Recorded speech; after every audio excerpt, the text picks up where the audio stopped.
Actually, you see, this India is a land of spirituality, and this is the place where the spirituality, what is the true sense of spirituality, can be understood, can be realized.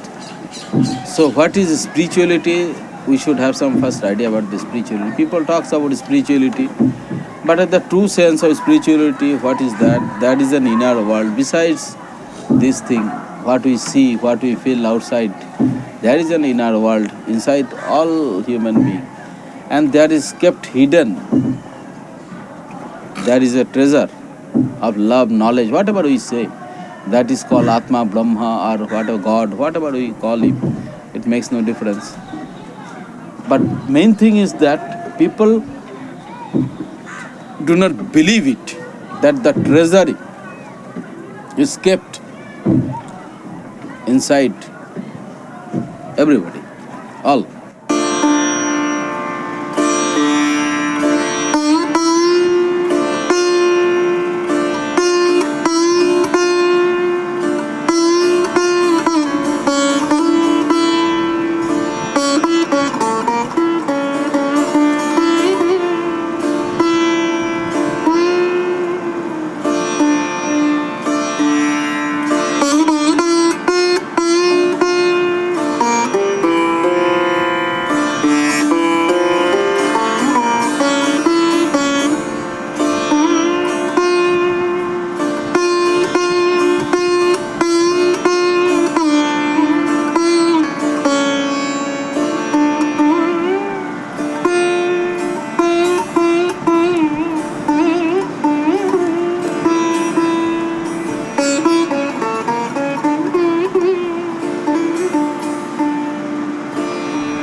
Vedanta is the ancient art of India, in the ancient knowledge of India.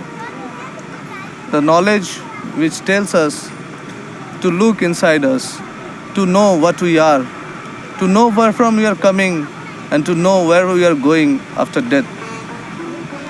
It says that what we see in this world is not the reality. They are apparently real, but they are not the ultimate reality. And ultimate reality is something which is beyond this, what we are seeing. And ultimate reality is the self. So Vedanta inspires us to know this self and get realized. Vedas means knowledge. So Vedanta means essence of that knowledge, of all knowledge, or that knowledge after which we don't need any other knowledge.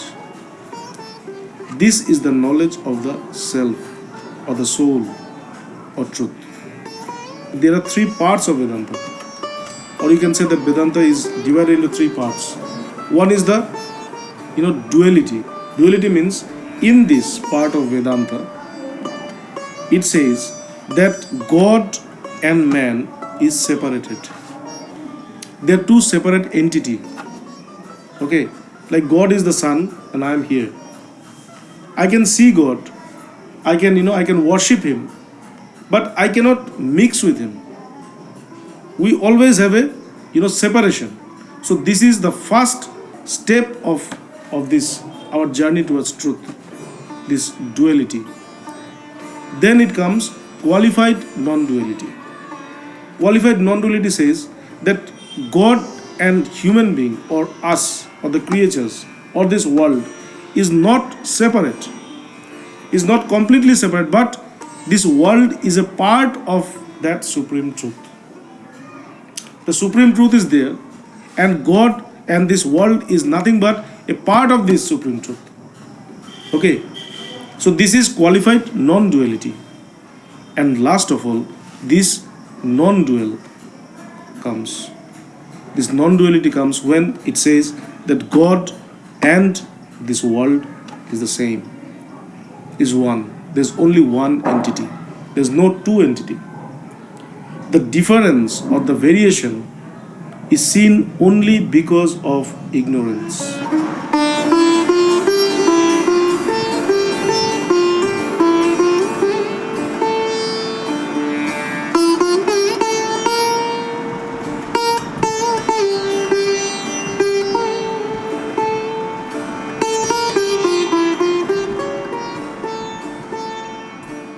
What is the true meaning of Vedanta? What Vedanta says?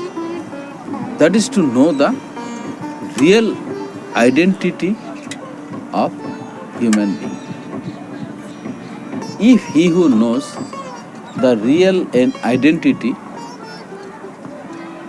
of himself, then he will know the identity of everything. Suppose this is the water of the Ganges. You did not have to know the nature of the all water. You take one vessel of water and you taste it. You will know what is the quality of the water here. The same way, when somebody knows his own self, he knows the self of the God. What material God is made, what is called God, what is called human being, what is called nature, everything he will know. And how these things are going on, everything will come to know. That is why Vedanta gives much emphasis to know the self. To know the God outside you is not the proper knowledge of the God. If something is different from us, it will remain as different from our own identity, from our own entity. But actually, in true sense, there is no difference between God or Bhagavan and us. There is no difference. But we do not know this. Advaita Vedanta proclaims it. He knows without fearing anything, without keeping any doubt. It preaches the truth that you are same with the God. That is called non-dualism. You are the same with the God.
Self-realization is the goal, but you have to begin from somewhere. The supreme self, it's indivisible, immutable, infinite. But when a novice begins the path, or when he begins to tread the path of spirituality, it's not easy for him to grasp the infinite with a finite mind. With his mind full of material things, with his mind afflicted, or with his mind always eager to hold something matter, something gross, it's not easy for him suddenly to overcome all the material things and grasp the infinite or think about the infinite. It's not easy for him because he is accustomed to thinking of something finite. His mind is finite. So our mind, when we are just novice, when we just begin to tread the path of spirituality, we are not accustomed to such great ideas. We are within some limits, some limited ideas, some limited thoughts. So we need something to grasp.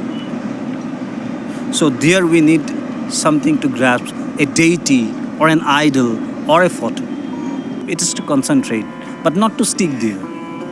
It's the initial point, it's the starting point. But the goal is not to stick to the photo, but to cross the photo and mingle with the infinite. But in order to concentrate at the beginning, as my mind is finite, I need a finite thing. As I have a form, I need a form. But when I will gradually come to know that I am the formless, my form will also vanish. Then the infinite will mingle with the infinite. But before that, until and unless I cannot go there, I am within the form. I need something which has a form. So I need a photo. So I need a deity. So I need an idol in order to concentrate.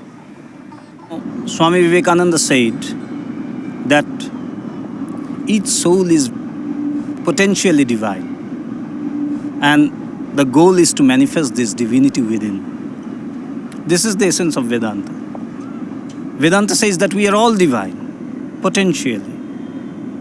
Each and every one of us, we are potentially divine. And the goal of our life is to manifest this divinity by any means, by knowledge, by devotion, by action, or by yoga.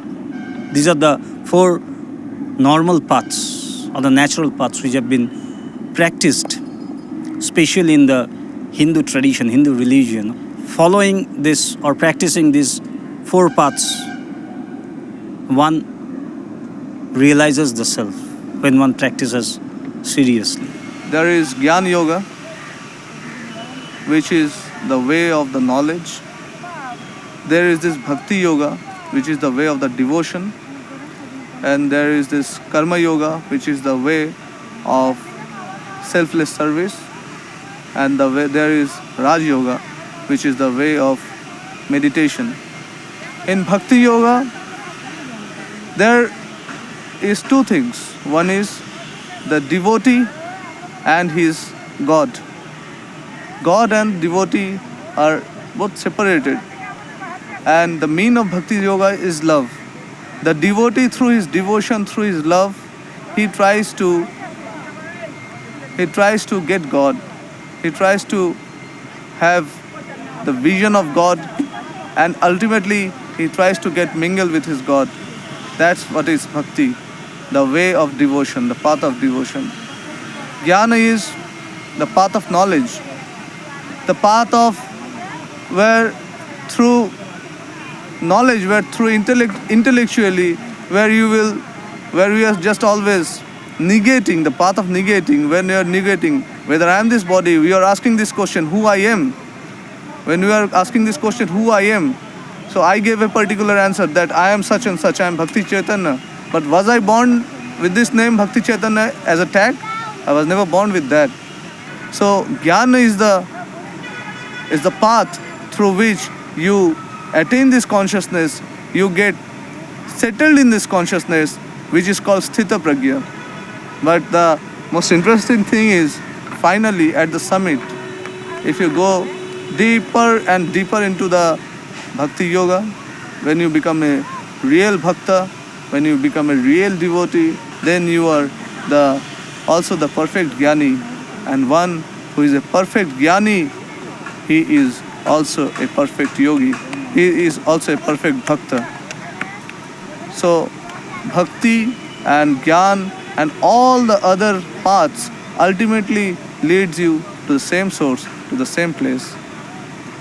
The source is one, ways are different. Actually, human being, all the devotees or the aspirants, they worship God through knowledge. That knowledge itself is God. In Vedanta also it says that you are that, Tattvamasi, you are that. So that what? It says that you are God, Aham Brahmasmi, I am that Brahman, I am that Atman, I am that God, I am that omnipresent. That Brahman is everybody. It's not in everybody, it's everything, it's the entire universe. We are all Brahman, I am Brahman, you are Brahman, he is Brahman, everybody is Brahman. Everything, all these particles in this universe, they are all Brahman. That's why God is not in the heaven. God is not over some special place. God is in everybody, because at the source, everybody is Brahman. But then the question comes that if we are all one with Brahman, then why can't I realize that I'm one with Brahman? It's because that there is a hindrance, there are some impediments, some hindrances, which is really not there, but which seems to be there, which doesn't allow me to realize myself as Brahman. This is Maya or this is ignorance. But still I feel it. Until and unless I realize that I am one with Brahman, I feel that Maya, I feel that ignorance, I feel the difference between me and Brahman. Vedanta talks about breaking the barrier between all of us. Some artificial barrier has been imposed on us. Vedanta talks about oneness. Vedanta believes in oneness and universal. And when you studying is one thing, but when you experience this, you experience the vastness in you, experience that you belong to everything, everything that you see or sense, everyone that you get in touch with is part of you, everything that you see or you can sense. And you get a sort of mental elevation, and that's the beauty of it. And you don't differentiate with people from people, irrespective of culture or creed or nationality. Everyone belongs to the same family. That gives a tremendous mental boost. Now when I mix with people, I try to see them from different angles. That oneness is there, that friendship is there, and I feel love for everybody now, and that love is more intense now. Vedanta is a way of life, and I have learned it from Bhagavan, and I am trying to practice it in my life. And Vedanta teaches us how you lead more peacefully your life. It helps us to know ourselves, what we have inside. Always we look outside. We see with our eyes the materialistic world. But when we close our eyes, we can see the internal world. And Vedanta helps us to see the internal world. It's not a bookish knowledge. It helps us to feel yourself, to feel myself, and which at this moment everybody needs it. Vedanta helps us to be in our original nature 24 hours. Vedanta helps us to be in the vibration-less state forever.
vibrationless state is samadhi.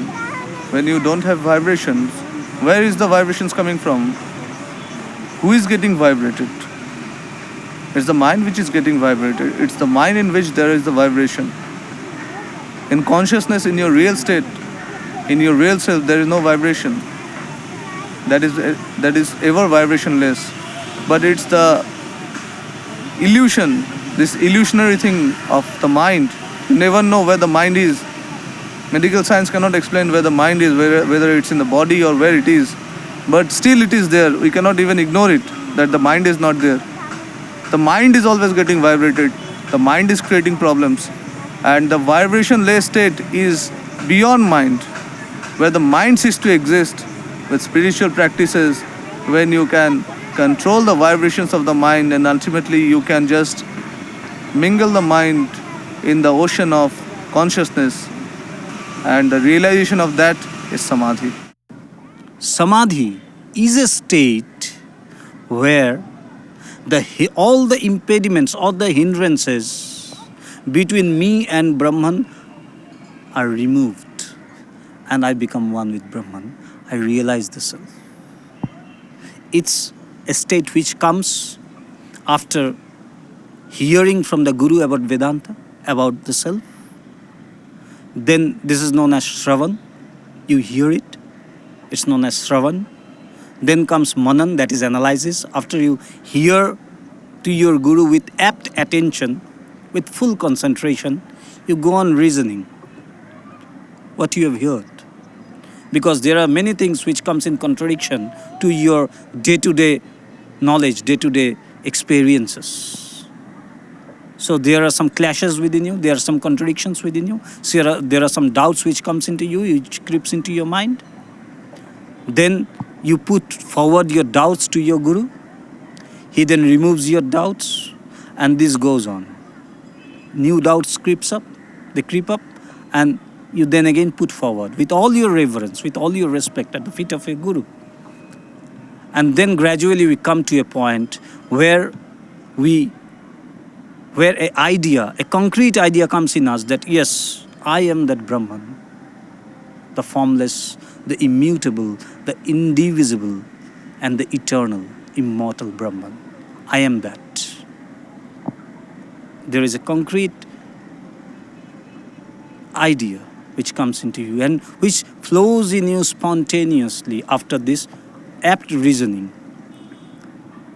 This state is known as the nididhyasana, that is the contemplation. And when in the depths of contemplation, you go into samadhi. And I realize what I have heard from my Samadhi means that state where we become one with that reality. We have been hearing about that reality, we have been thinking about that reality, but now it is time when we get mixed with that reality, completely immersed with that reality. So this state, when we become completely immersed with that reality, is samadhi or yoga. Here, when I am mixed with that self, then this knowledge of the infinite comes to me. Then I realize the knowledge is the gateway to knowledge.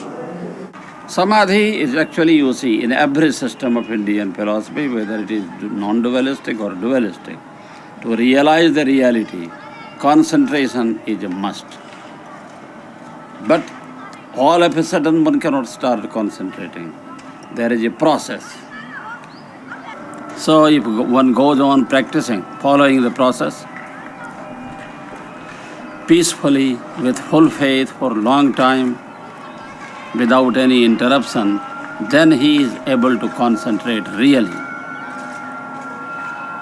And when one succeeds in concentrating wholly, perfectly, then only he can experience, he can realize the reality, the concentration. Samadhi. In the internal world also, there is a search going on because the knowledge cannot sit quietly. It is always expanding. As every human being is carrying on with their day-to-day life, It's not that they're carrying out with the day-to-day life, they're all expanding. We are all in the process of expansion, and in this way, at one time, we ask ourselves a very simple and a very authentic question, and the question is it true? Whatever I am seeing, is it true, or there is something else? This question leads him to the man who can answer this question. The man who can answer this question is a guru. Om Gurur Brahma Gurur Vishnu Gurur Deva Maheshwara Gurureva Param Brahma Tasmai Shri Gurave Namaha Ajnanatimira. Guru means a person who is empowered with a spiritual energy, a high spiritual energy, and he infuses this energy to a one who possesses a lower energy, who is known as the disciple. So Guru is one who infuses this spiritual power into the disciple. And he is the one who helps you to realize the self.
Guru is a person who can take us from darkness to light.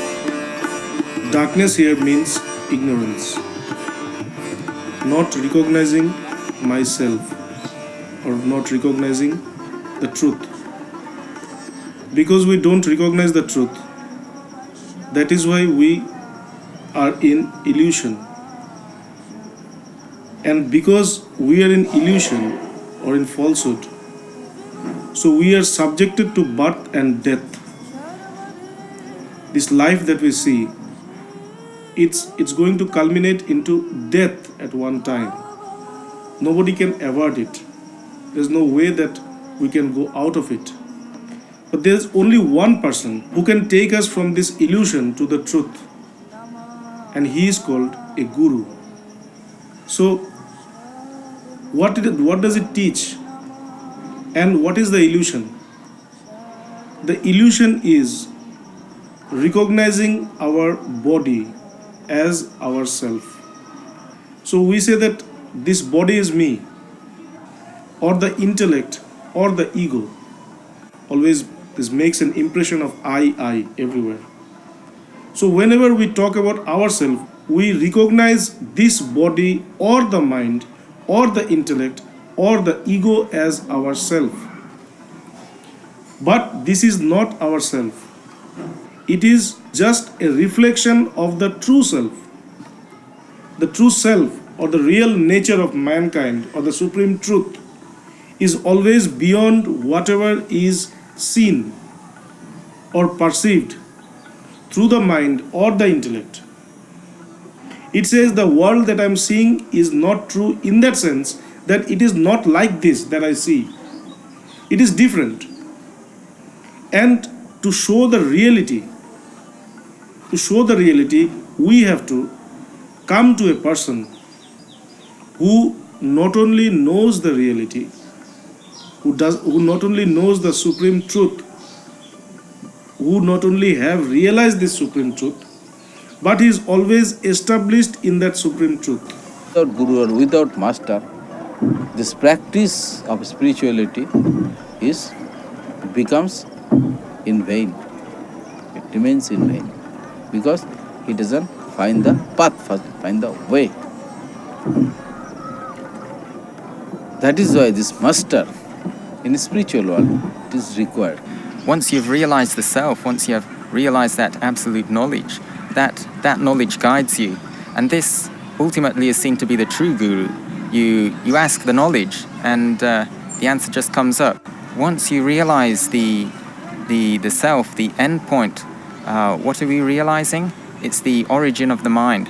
So all minds are exactly the same. It's just that they manifest in different ways, that's all. So if you reach a certain depth of mind, you have an intuitive understanding of all the levels underneath that point. Mangalam Bhagavan Vishnu. So this guru, this master, is not a man, human being. He is the embodiment of that knowledge.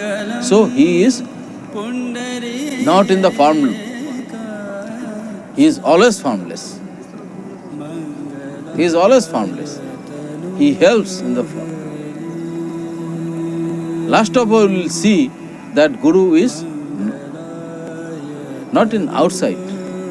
He is inside us. And he is very nearer to us. And last of all, he is nearest. And at the end, we will see that myself and Guru has got no difference in the state of Samadhi. In India, Guru is regarded as God. It says that God comes to the earth with a mask of the Guru. The mask is of the Guru, but the knowledge is that of the God. In the prayer, we pray that Guru Brahma, Guru Vishnu, Guru Deva Maheshwara. It's very significant. So it is the Guru who is the Brahma. Who is Brahma means who is the creator, who maintains this and who destroys this. Guru Deva Param Brahma. Tasmai Shri Guru Deva. Tasmai Shri Guruve Namah. Means Guru Deva Param Brahma. That Guru or that master or that teacher is the supreme Brahman or the supreme self. And I bow down to him.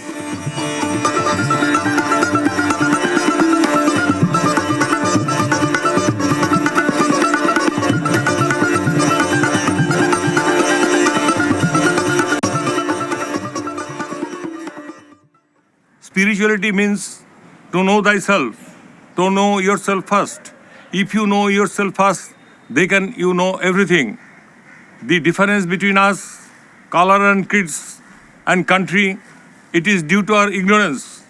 So regarding spirituality, the main thing is to stop ignorance, to banish the ignorance, and the original knowledge of light should come to our life.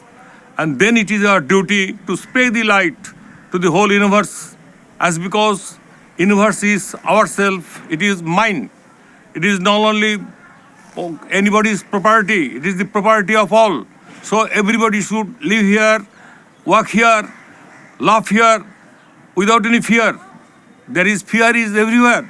So spirituality can banish the fear.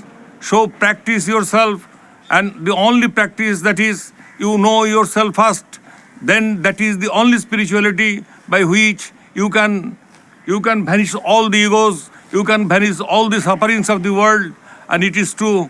And here is God lies in the heart of the people, not in the sky, not in the Moscow, not on the temple. So Vedanta means total knowledge. Total knowledge of the universe, that is Vedanta. It is the end of all knowledge, where you will find yourself. Now you are standing as a man, but where you get that knowledge and find that you are not a man, You are a God himself. You are a God yourself. You are a Brahman. You are everything. So this is the actual saying of Vedanta. It is not a fabulous story. It is not something else. It can be realized. Since long, people are realizing this thing, and you should realize this. And Advaita Vedanta means there is no second one. Everything is you. And that is the Advaita Vedanta. And it should be spread to the whole universe. Then all hatred will be vanished. How to preach this Vedanta? By love. By love. Actual love. Love is nothing but exchange. That is a business to the society. But actual love is love for love's sake, love for all, and it is Vedanta. Practice love, love and love.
तस्मै श्री गुरवे नमः। अज्ञानतिमिरान्धस्य ज्ञानाञ्जनशलाकया चक्षुरुन्मीलितं येन तस्मै श्री गुरवे नमः।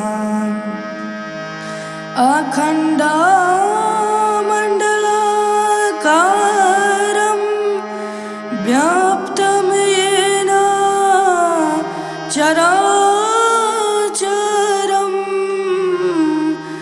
तत्पदं दर्शितं येन तस्मै श्री गुरवे। We are stronger than the strongest, for our strength comes from Him. We are richer than the richest, for our riches come from Him. We are wiser than the wisest, for our wisdom comes from Him. Yes. ममात्मा सर्वभूतात्मा तस्मै श्री गुरवे नमः। ध्यानमूलं गुरुर्मूर्तिं पूजामूलं गुरुर्पदं मन्त्रमूलं गुरुर्वाक्यं मोक्षमूलं गुरुकृपा ब्रह्मा